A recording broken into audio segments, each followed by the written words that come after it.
that outline. Amen. Come on, Micaiah. Thirsty? He's going to preach a long time. Genesis chapter number 24. What great preaching we've already heard. I hope to be a blessing this morning. Genesis chapter number 24. I want to share with you a burden I can, and as quick as I can, try to rush through this.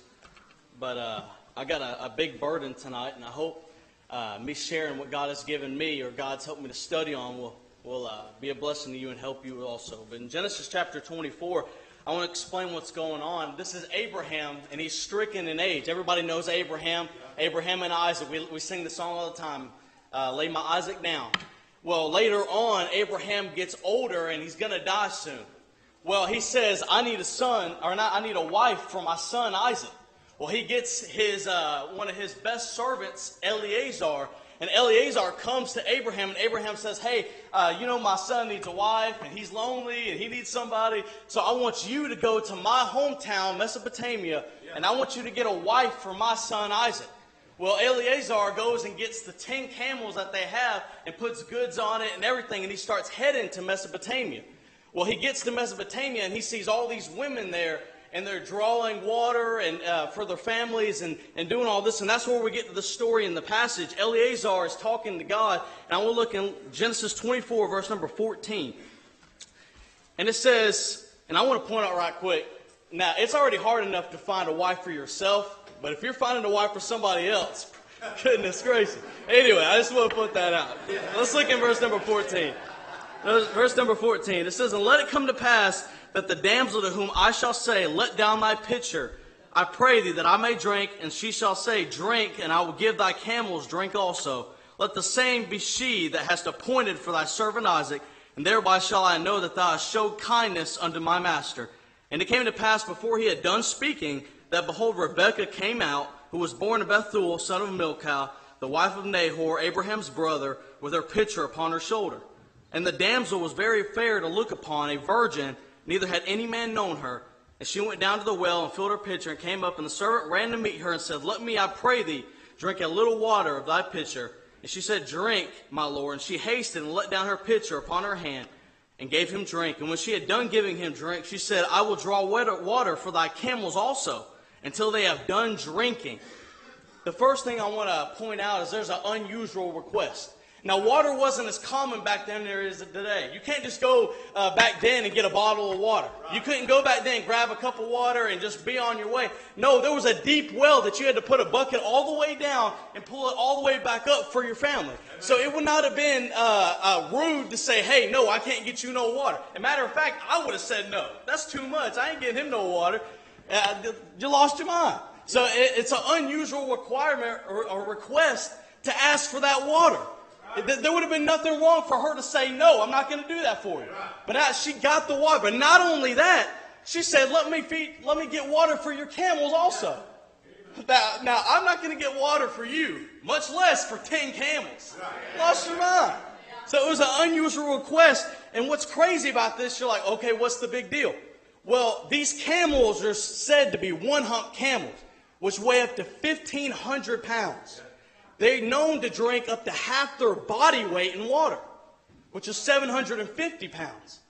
So if you add that all up together, that's 7,500 pounds of water for all these camels. Now, some of you are going to say this is exaggeration, that's a preacher. So let's cut it in half. Let's say the camels were half thirsty. So that's 3,750 pounds of water that would be needed. Now, there's 8 pounds in the gallon. So 8 into 3,750 pounds is 468 gallons. 468 gallons. Now, right here is 5 gallons. So let's just say she'd been working at Gold's Gym and she was ready for it. So this is 5 gallons right here. Now, let's say she could carry 5 gallons.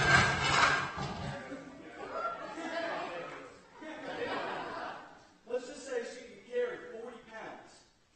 Now, if she could carry 40 pounds, she would be doing it 93 times. She would be running, and it says she hasted. She ran, got the water, ran back. Well, that's good. So this is 40 pounds right here.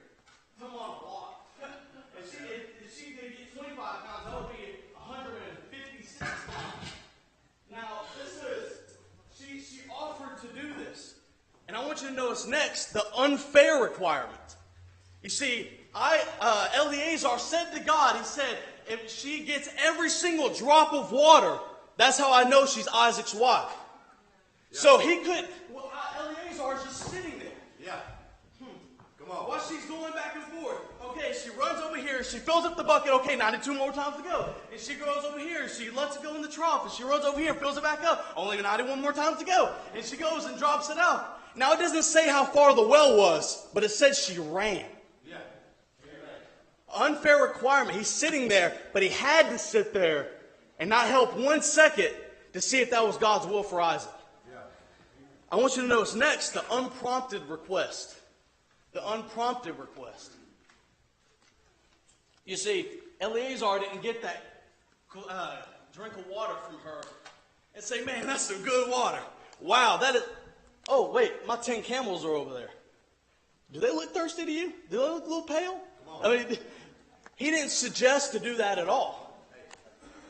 She said, let me get water for thy camels also. Yeah. And I want to tell you tonight, God's not looking for somebody he has to encourage to do something right.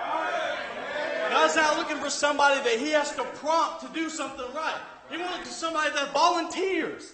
He's looking for somebody, hey, we're ready. Can I do this for you? Can I work on the bus? Can I go on visitation? He's not looking for somebody to have to prompt somebody.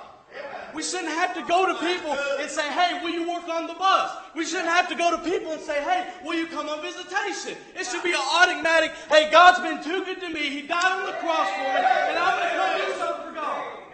It should not be prompted. It should be unprompted. We should be excited and volunteering to do something for God. I wonder if it's a secret, Brother Eddie, that we have bus ministry here. I wonder if it's a secret.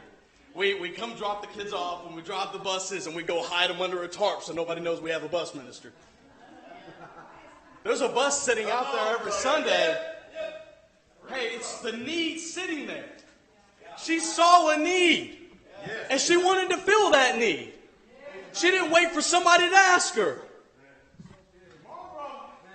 And she said she was going to fill that need until they were done drinking. Can I tell you, there's still some thirsty camels. There's still a door that needs to be knocked on. There's still a soul that's going to a dying hell. Dying and going to hell forever. There's still some thirsty camels. And so, some people might say, well, I've served the Lord for 20 years. She said, I'm going to give water to the camels until they're done drinking. Can I tell you, the need's still here. It doesn't matter how long we serve God. Get back in it and serve God again. Unprompted. She did it until, I think about Nehemiah. Nehemiah's sitting up there in the kingdom. And he's the cupbearer. Now this is an awesome job. Because all you got to do is drink to make sure it's not poison. Besides the chance of dying, that's a pretty good job. But you're drinking it and then giving it to the king if it's not poison. So he's all comfortable up there in his job. Well, he hears at Jerusalem, the wall of Jerusalem has fell down. And the people are in great affliction. The wall's been down for 150 years. The people are in great affliction. The walls are burned down. And he gets a burden. Bless him. He gets a burden.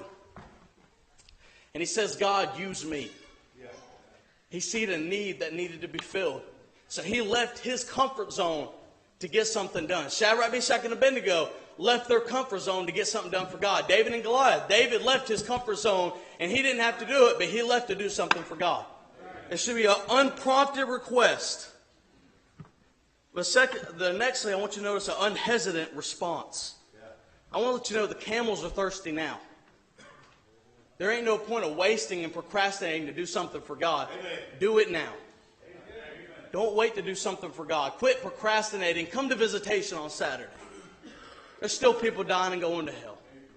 Come work on the bus. There's some kids that don't have a family that cares about them.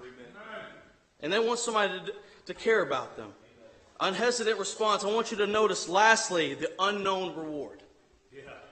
All the gold added up together is $4,800 of that he gave her. Let's look over here.